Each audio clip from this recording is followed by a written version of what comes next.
Halo sahabat keluarga Pandu, bagaimana kabarnya hari ini? Semoga kita selalu sehat dan dimampukan Tuhan untuk melakukan tugas dan kerja kita. Selamat bertemu kembali di channel Keluarga Pandu dalam program Studi Alkitab.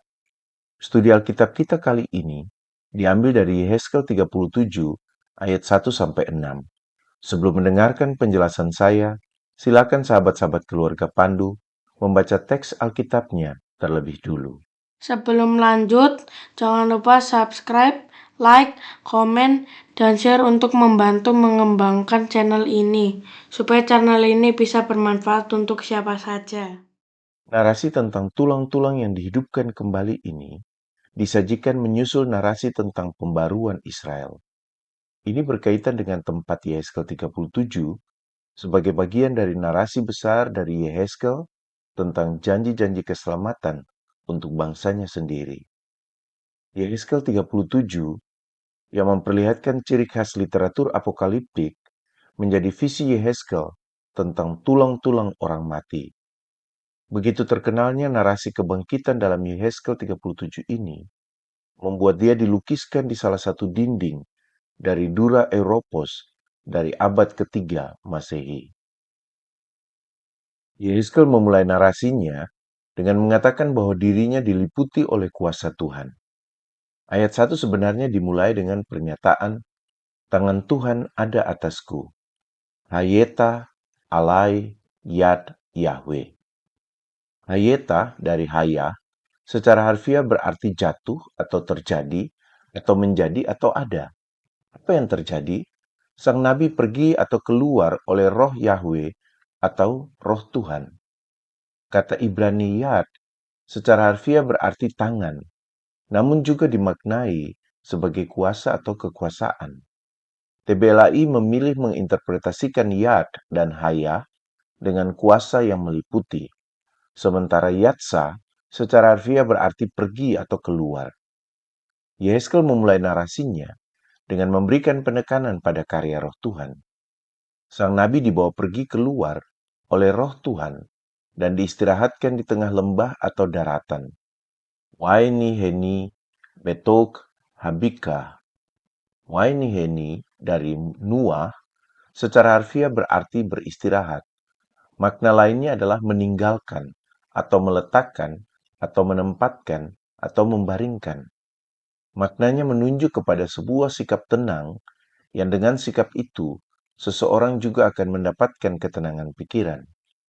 Sementara itu, habika dari bika dimaknai sebagai dataran atau lembah yang luas. Lembah yang luas itu penuh dengan tulang.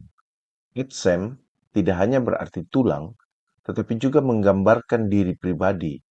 Tulang ini adalah tulang manusia yang sudah mati, bukan tulang binatang.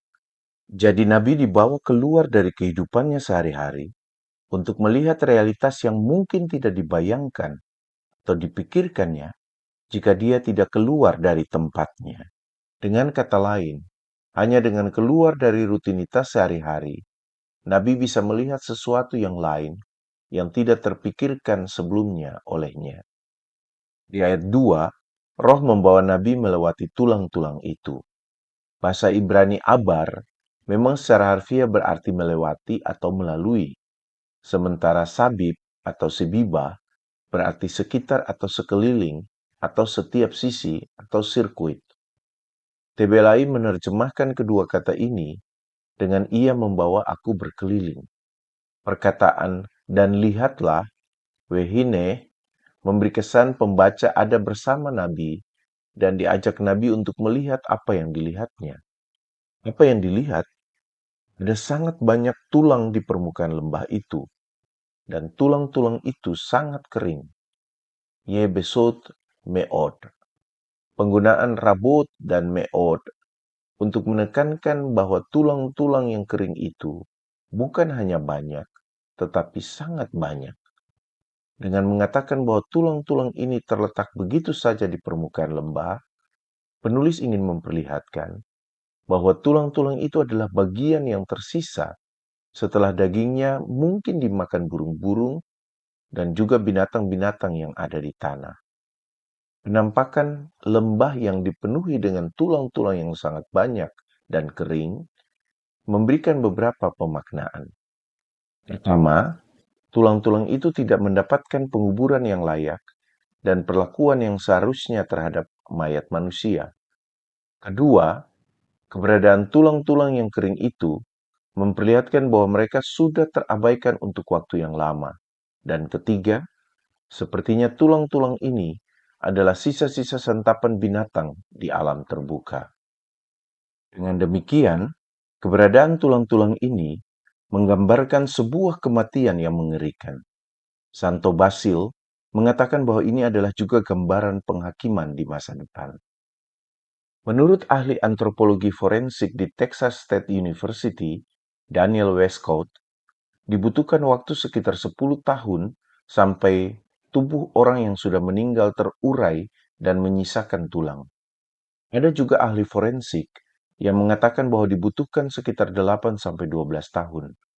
Sementara profesor dari Stasiun Penelitian Osteologi Forensik di Western Carolina University, Nicholas Pasalakwa, mengatakan bahwa jika dimakamkan tanpa peti, maka hanya membutuhkan waktu 5 tahun untuk terurai dan menyisakan tulang. Hal ini karena tidak ada perlindungan dari serangga dan elemen lain yang ada di tanah. Jadi kalau penulis Yehezkel mengatakan bahwa tulang-tulang tersebut berserakan di lembah, maka mungkin saja tidak dimakamkan, tetapi dibiarkan begitu saja, tetapi juga memerlukan waktu yang lama untuk terurai, menyisakan tulang. Dan kalau dikatakan bahwa tulang-tulang ini sangat kering, itu artinya bahwa tulang-tulang itu berasal dari orang-orang yang sudah lama meninggal. Ada penafsir yang mengatakan bahwa ketika melihat tulang-tulang tersebut, tidak ada reaksi apapun dari sang nabi terkait dengan kenajisan tempat ini. Sikap nabi ini disebabkan oleh orientasi ajakan tersebut, bukan pada kenajisan atau masalah bersih atau tidak bersih, melainkan pada kematian dan kehidupan. Di ayat 3, dikatakan bahwa sang nabi disapa dengan sebutan anak manusia, Ben Adam. Kepada anak manusia, diajukan pertanyaan, dapatkah tulang-tulang ini hidup atau mempunyai hidup? Hidup berasal dari bahasa Ibrani kaya. Kaya memang bisa berarti hidup, atau mempunyai hidup, atau menghidupkan kembali. Sang nabi tidak memiliki pengetahuan tentang hal ini. Karena itu dia berkata bahwa Tuhan yang tahu. Bahkan sang nabi mungkin tidak menduga akan diberi pertanyaan tersebut. Bagi sang nabi, soal hidup atau dihidupkan kembali sepenuhnya ada dalam pengetahuan Tuhan. Tuhanlah yang memiliki pengetahuan tentang hal itu. Jawaban sang nabi memperlihatkan bahwa dia tidak tahu apa-apa tentang hal itu. Sang nabi tidak menunjukkan bahwa sebagai seorang nabi yang selalu mendapatkan wahyu dari Allah, dia tahu tentang hal itu.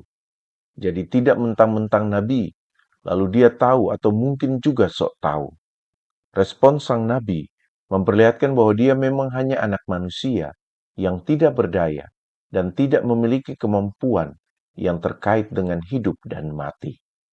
Namun responnya memperlihatkan pengakuannya akan pengetahuan atau kemampuan Allah yang melampaui kemampuan manusia atau yang mampu mengatasi keterbatasan pengetahuan manusia. Ada juga penafsir yang mengatakan bahwa respons Nabi ini juga menunjukkan bahwa di era Yehezkel, orang belum mengenal atau mengetahui kebangkitan eskatologis dari orang yang mati. Meskipun demikian, jawaban sang Nabi menunjukkan bahwa dia tidak ingin menyangkali kemampuan Tuhan untuk membangkitkan. Di Septuaginta dan Targum, dengan jelas dikatakan bahwa tulang ini adalah tulang manusia. Di ayat 4 dikatakan sang nabi diminta untuk bernubuat kepada tulang-tulang itu. Kata Ibrani naba memang secara harfiah berarti bernubuat atau menunjuk kepada orang yang berkata-kata di bawah pengaruh roh ilahi. Di sini bukan lagi keberadaan sebagai anak manusia yang dikedepankan, tetapi peran sebagai nabi. Karena memang hanya seorang nabi yang bisa bernubuat. Jadi dari posisinya sebagai anak manusia, sang nabi sekarang dikembalikan kepada posisinya sebagai nabi. Sang nabi sekarang harus berbicara atas nama Allah. Yang harus diingat adalah, bernubuat itu berbeda dari meramal. Jadi kalau sang nabi bernubuat, berarti dia menyampaikan kebenaran dari Allah. Sang nabi diminta untuk mengatakan kepada tulang-tulang yang kering itu, untuk mendengarkan firman Tuhan. Debar Yahweh. Kata Syama sebenarnya tidak hanya berarti mendengar, tetapi juga mengandung makna mengindahkan atau memberikan perhatian yang sungguh-sungguh. Jadi tulang-tulang ini harus mendengar, mengindahkan, dan memberi perhatian yang sungguh-sungguh kepada firman Tuhan. Sang Nabi menyampaikan firman Allah kepada tulang-tulang tersebut, dan bahwa firman itu berhubungan dengan kehidupan. Firman itu adalah firman kehidupan. Tuhan Allah mengatakan bahwa Dia akan membuat ruah atau roh atau nafas masuk atau pergi atau datang ke dalam tulang-tulang itu, dan mereka akan hidup. Kata khayah kembali digunakan di ayat 5 ini dengan makna yang sama seperti yang sudah dijelaskan di ayat 3. Tuhan Allah yang memiliki roh kehidupan itu sendiri, yang akan membuat roh kehidupan masuk ke dalam tulang-tulang kering atau tulang-tulang yang mati itu. Beberapa penafsir mengatakan, tidak mudah untuk menafsirkan apakah ruh itu roh atau nafas. Yang pasti adalah, ruh menunjuk kepada kekuatan ilahi yang mampu memberikan kehidupan. Dengan demikian, keyakinan sang nabi bahwa pengetahuan tentang kehidupan itu hanya ada pada Allah terbukti. Iman sang nabi tidak menjadi iman yang kosong. Setelah Tuhan Allah mengatakan bahwa Dia akan membuat ruah atau roh atau nafas masuk ke dalam tulang-tulang, di ayat 6, Tuhan mengatakan, pertama aku akan memberikan otot, bahasa Ibraninya gid. Otot inilah yang akan menghubungkan atau menyatukan tulang yang satu dengan tulang yang lain. Dalam sistem gerak pada tubuh manusia, otot memang menempel pada tulang dan menghubungkan tulang yang satu dengan tulang lainnya. Otot inilah yang mempunyai kemampuan berkontraksi yang dapat menggerakkan tulang dengan mekanisme tertentu. Jadi tanpa otot, tulang tidak mungkin bisa digerakkan. Penggunaan kata Nathan memperlihatkan bahwa yang dilakukan Tuhan ini adalah sebuah pemberian cuma-cuma atau anugerah. Karena Nathan di sini mengandung makna pemberian yang cuma-cuma atau anugerah. Kata Nathan sendiri di sini bisa berarti memberi atau meletakkan. Kedua, aku menaikkan atas kamu daging. Kata Allah memang secara harfiah berarti naik atau menaikkan, kemudian ditambahkan alechem, sehingga menjadi menaikkan atas kamu. Sementara itu, basar memang bisa berarti daging, tetapi bisa juga berarti tubuh, dan tubuh itu adalah tubuh manusia. Ketiga, aku menutupi atau meletakkan kulit di atas kamu. Menutupi seluruh tulang, otot, dan daging dengan kulit saja belum menjadikan tulang-tulang itu manusia yang utuh. Diperlukan tindakan keempat.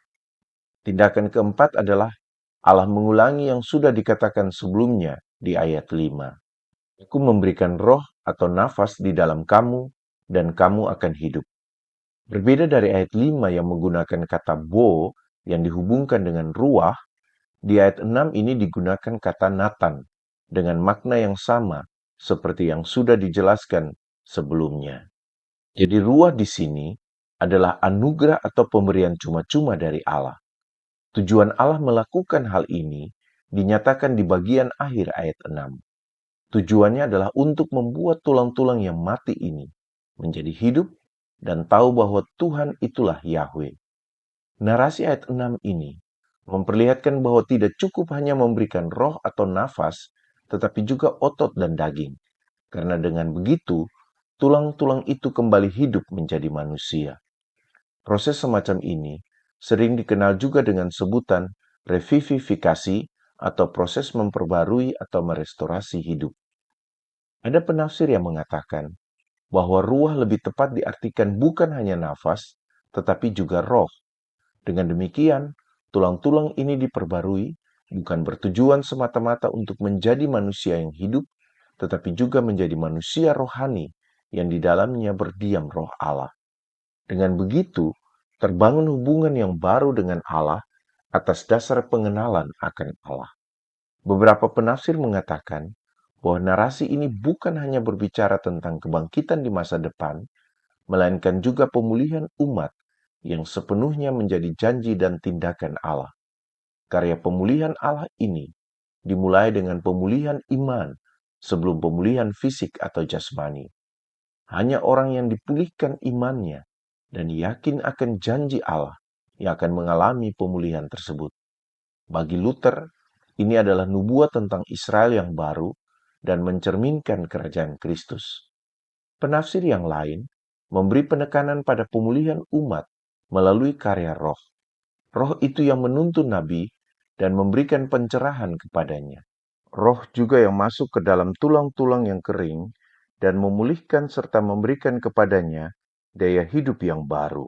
Santo Jerome dan Santo Ambrosius mengatakan bahwa ini adalah penggambaran dari karya Roh Kudus yang memberikan kehidupan yang baru.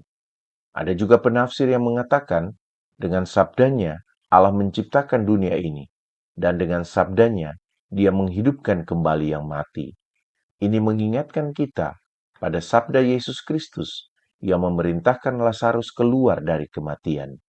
Ini memberi penegasan bahwa sabda Allah adalah sabda yang menghidupkan. Demikian studi Alkitab kita kali ini. Teruslah belajar dan mendalami firman Tuhan. Kiranya Roh Kudus memampukan kita untuk melakukan firman Tuhan ini di dalam hidup kita. Dan jangan lupa mendoakan dan terus mendukung program studi Alkitab ini, agar semakin tersebar dan menjadi berkat bagi lebih banyak orang yang mau mengenal dan belajar firman Tuhan. Tuhan Yesus memberkati kita.